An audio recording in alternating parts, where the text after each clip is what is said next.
Swayam Prabha. Digital India. Educated India.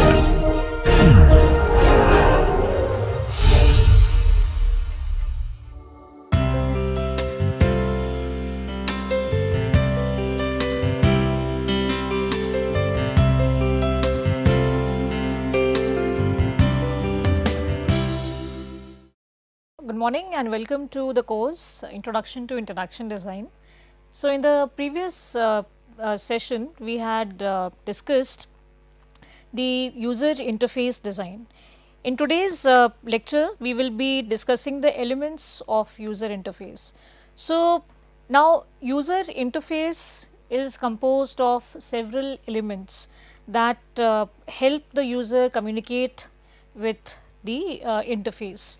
So, now they help the interaction between the user and the system, and we can consider them to be the building blocks of the visual and interactive components. So, they are helpful in several ways.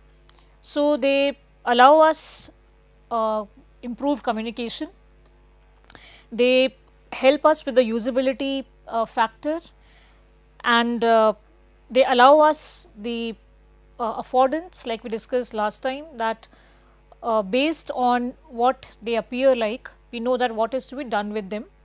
At the same time, the visual hierarchy has to be maintained, and the branding and aesthetics and the accessibility criteria. So, all of these things are possible when we use the elements in the interface, and we saw in the last lecture also that how the layout, for example, needs to be worked out so that the elements can be placed so that they form sort of a story which has a cohesiveness. It is not something which has no connection. So, the importance of the UI components, like we can see here several of them listed, button, menu, icons and all.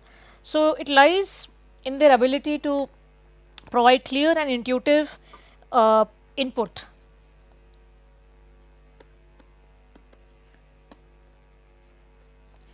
So, they allow the user to set preferences, make choices, and they also control the behavior of an application or the website. So, at the same time, they also contribute to the overall usability of the interface by providing the visual feedback to the user. So, the user knows that if this action is performed, then what is going to be the output of it. Now, one of the components here is the menu. So, we all are familiar with the menu bar. So, the menu is a set of options, just like in a restaurant the menu gives a lot of food options. So, here also in the interface the menu gives us several options, and so now those options which are required to perform some kind of a function.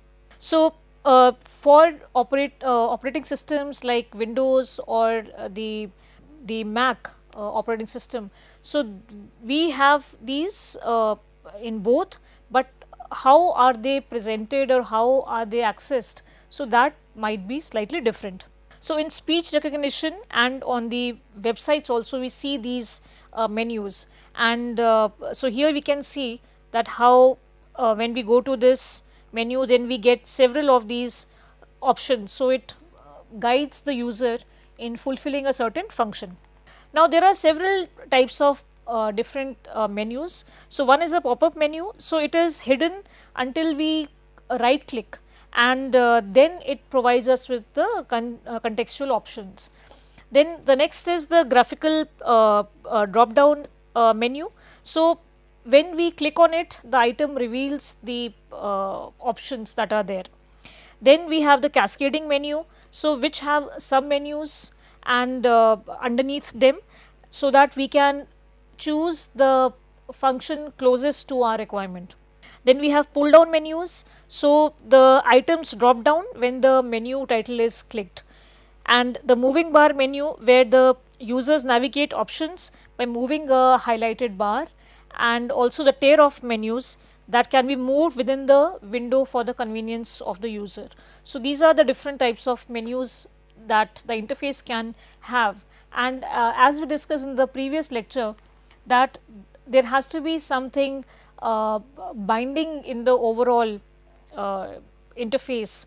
So, one has to be very clear that which type of menu are we using, because if the user gets used to, say for example, the cascading menu, then where is it the most useful, for what purpose is it the most useful, and what and where is the tier of menu most applicable. So, we want to, for example, get a larger screen to work on, so we can move the menu around. So, in certain situations one of these will be more suitable.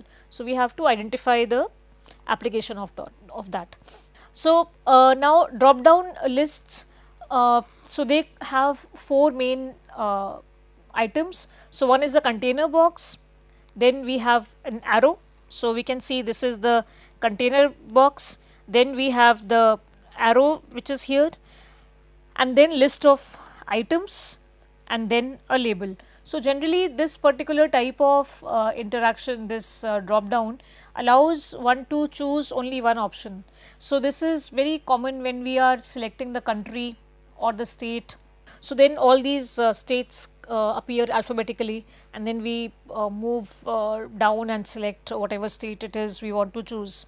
So, when the arrow is clicked, so the screen or the options, they remain visible to us, so that we can make our choice and select the appropriate option out of the others.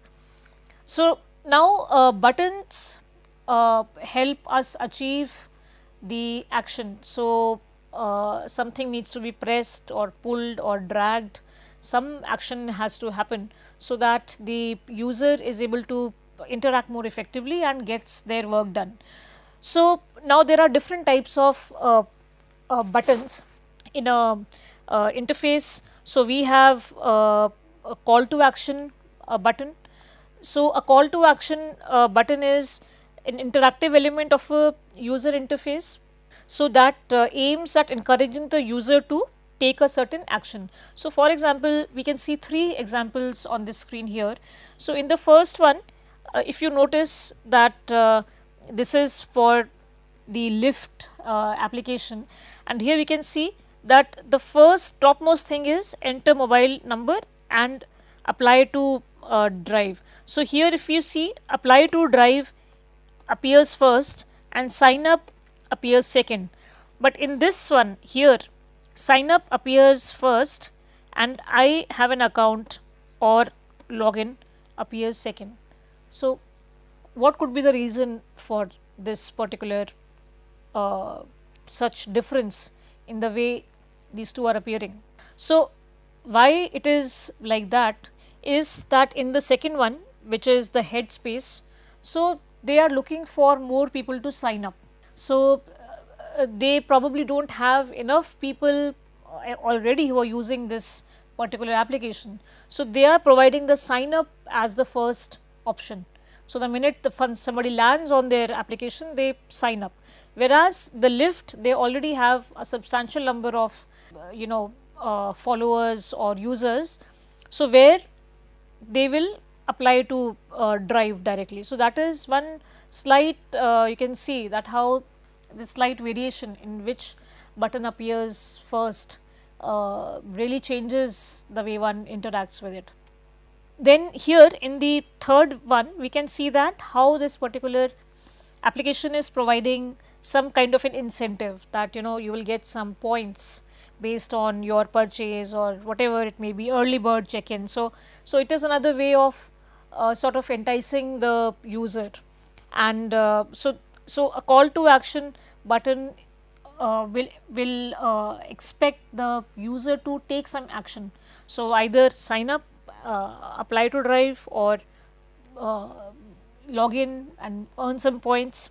So, the next type of buttons are the text buttons. So, text buttons are of 2 types. So, one is primary and the other is secondary.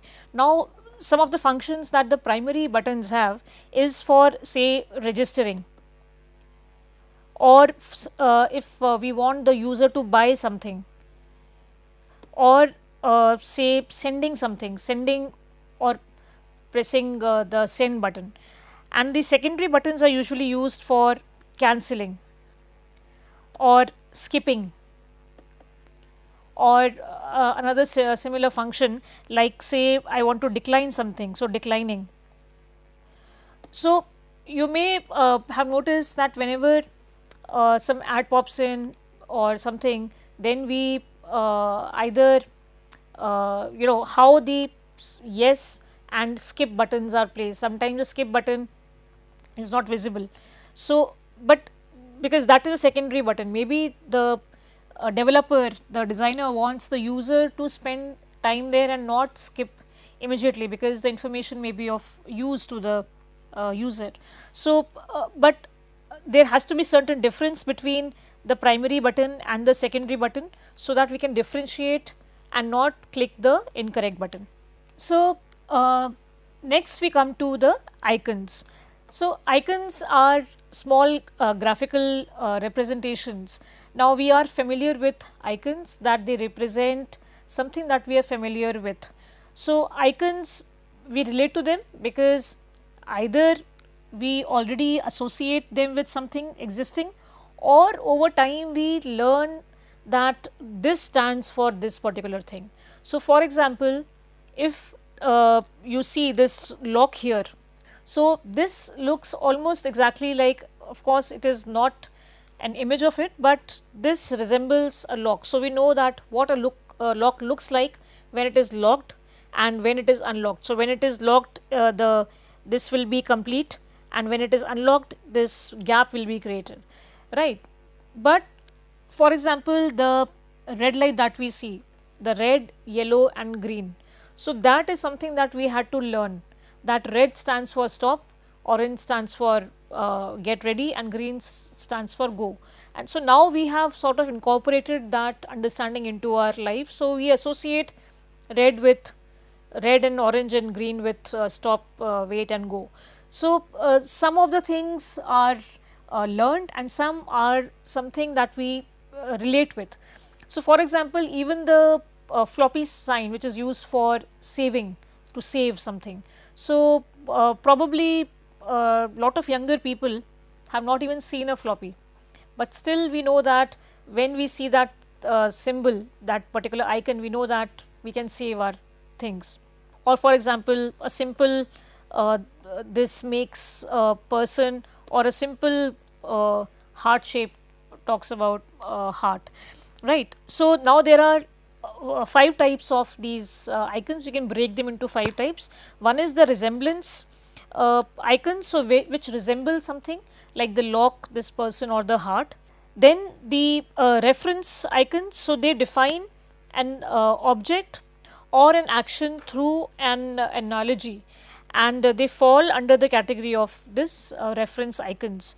So we can see some plant, we see some alphabet, and the this bubble of speech is there, so we form an analogy there. The next is the arbitrary icons. So arbitrary icons are which really have no connection. For example, the red light, so it is an example of an arbitrary icon, but now we have learned to associate it with the different 3 steps that one should take. Then we have the flat and semi-flat icons. So they are minimalistic, and they are in the 2D category of icons.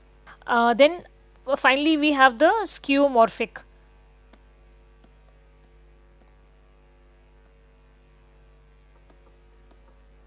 Skeuomorphic icons.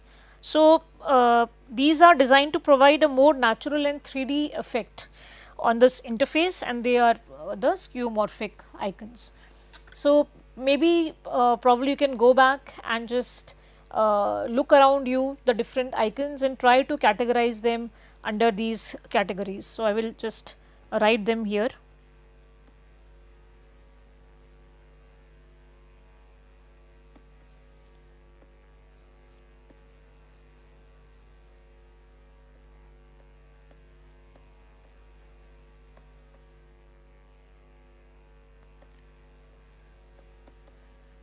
flat and semi-flat,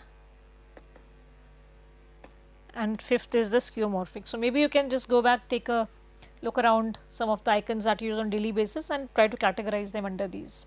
Now, progress indicators and meters. So, of course, when we are interacting with the system, there is some sort of a progress that we are trying to achieve, some progress we are making, whether it is only loading of a page or whether it is some action that we are doing. So, now there are two ways in which it is we can see it. So, one is the linear and circular. So, here you can see that this is the linear and this is the circular way of showing the progress. So, here also these are also some examples of the circular. So, we see the circle sort of flickering around the screen. So, we know that something is loading, something is coming up, right. Or we see a line which is now getting darker and darker and darker. So, it is filling up the entire space. So, we know that only this much is left and then my documents will be uploaded in my hard drive.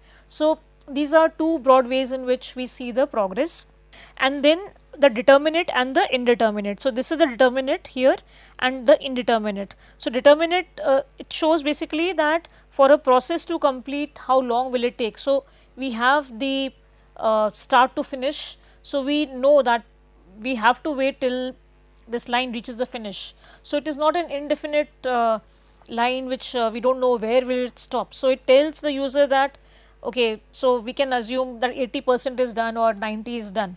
So, that is the determinate and indeterminate. So, in our work when we are using either of these progress indicators, then we have to kind of make sure that we are using only one type of it. So, either we are using the linear or we are using the circular. So, one should not mix and match, like somewhere it is linear, somewhere it is circular. So, that will again be very confusing and frustrating for the user, and it will not really go with the entire scheme of the website. So, more than frustration, it will not just tie the whole work together well, it will look very unpolished and very not very well thought of. The type of meters, some other information is also displayed in that way the meters are. So, like for example, when in our car or bike we see the petrol meter that okay it is going down, or the speedometer that at what speed we are. So, similarly with the help of color and with the help of these pins we can see that where are we on that scale. So, these are like thermometer, volume meter, value meter, gauge meter. So, they are sort of used here to show the progress to the user. Now, accordion is the menu which is composed of vertically stacked headers that reveal more details when they are triggered. So, we can see here that when this we click on this, so it opens up. So, now this arrow is denoting that we have opened up while the others are closed. If we click on them, then they will also open up and then they will show the employees in maybe Paris or Berlin or Madrid, wherever we want to see them. So, now the accordion UI has headers, so which contain the section titles, and they are meant to be brief. So, how to keep it compact, because now this user interface space is like that real estate market, where it is very important that how do we categorize this information, because we can't just put everything out there. And we saw earlier also in the previous lecture how we have different type of interfaces, like we will have a mobile phone or a tablet or a desktop. So, the space that is available to us is very different in each of the modes. So, how do we display all the functions, all the information in a very systematic manner. So, the hierarchy, the systematic manner, the grouping, everything has to be taken care of at the same time. So, we have to also preserve the space, also leave some space so that the user is not just overwhelmed by all these elements all around him. So, accordion UI is useful in these cases. Now, similarly there are panels, And panels, again we can see that how this plus sign, when we click on it, so it opens up, and there is further information that the user can read. Now switches and radio buttons and checkboxes. So just like any physical buttons that we use around us, for the radio we tune, for the light switch we turn on off. So we have several buttons. So here also we are trying to depict those buttons, of course, because they are not cannot be turned on off physically. So here we have to still provide a visual appearance of the button, so that the user can know that what they are performing. So here we can see that on off button, so it is just a binary method, either it will be on or it will be off, and we can see that when it is on, how the color also helps in communicating to the user that now it is on, it's green, so it is working, and whereas when it is off, so it has sort of ghosted, it's grey in color. Then radio buttons, where we can either select 1, 2 or 3 depending on how many options are given to us. So here if I select 2, then the 1 will become ghosted. So I will not be able to choose 1 if I go for option number 2. So only 1 can be selected. And whereas in the checkbox, more than 1 options can be selected. So generally when we are signing up for a new website, maybe say health website, they will, or say for example Healthify, they will ask that what are you interested in? Are you interested in weight loss, stamina building, muscle building, and several options. So you don't have to choose 1, you can choose several options, and then they will accordingly, they will prepare the plan for the user.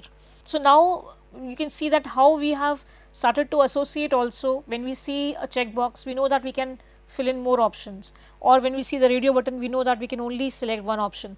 So so how do we use these, where do we use them, so that the design language of our work is consistent. So modal windows are these windows that you may have seen. Sometimes they come up like when we are about to leave a website, so they will just come up and they will ask, are you leaving already, or something like that. So these windows come over the existing window, and they sort of overlap, and little we can say like a watermark sometimes.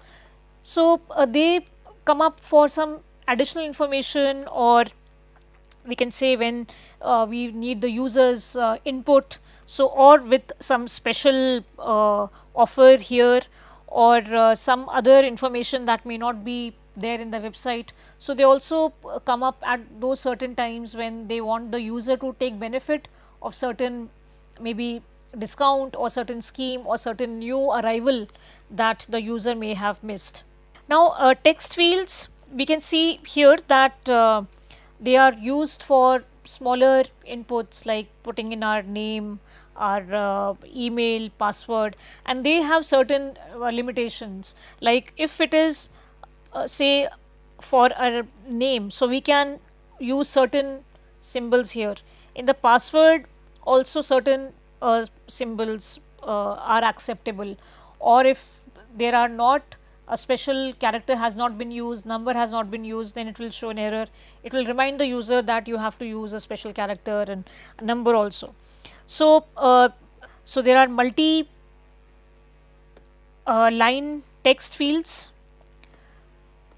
So this is which allow the users to enter multiple lines of text, and they are useful when users need to provide like longer description, or they want to write some comment. Then the second is the password field.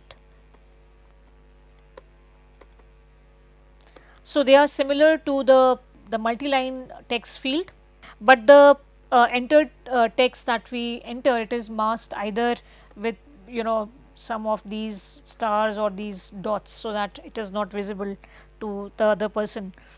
Then we have the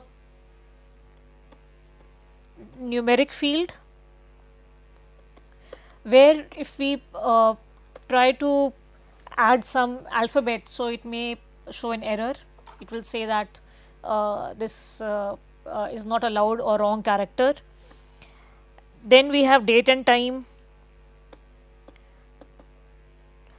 time fields. So they allow the user to put in the date and time, if they want a parcel to be delivered at a certain time, certain day, or return they have to do. Then next is our search fields. So if there is a certain query that I have as a user, so how can I search for it? Maybe there will be this symbol somewhere. So I know that I can search, it will expand, and then I can type in there. And file upload.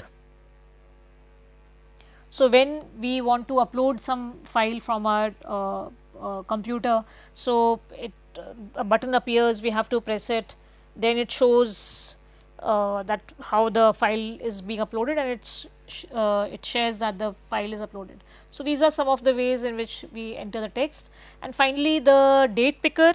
So now there are again several ways in which the date can be picked. So there is a drop down date picker wherein we have these date, month, and year.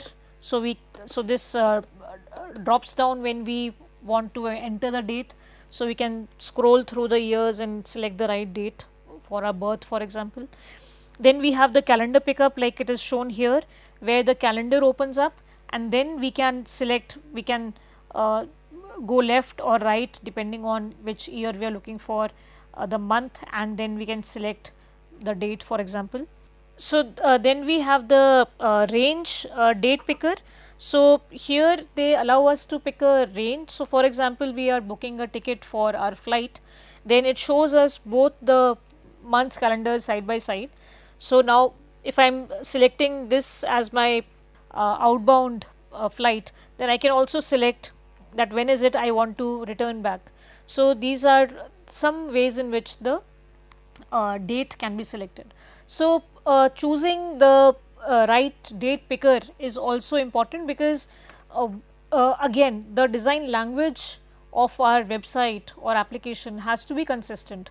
So we have to see the color combinations, the font style, the font size, the hierarchy, the placement, the how to identify, where to find. So all of those things will create that visual language which will appeal to the user, and it will also make it very easy for the user to identify the task that he wants to perform, and also will enable him to become a loyal customer of the particular business. So with this we will stop here today's lecture, and we will meet in the next session. Thank you.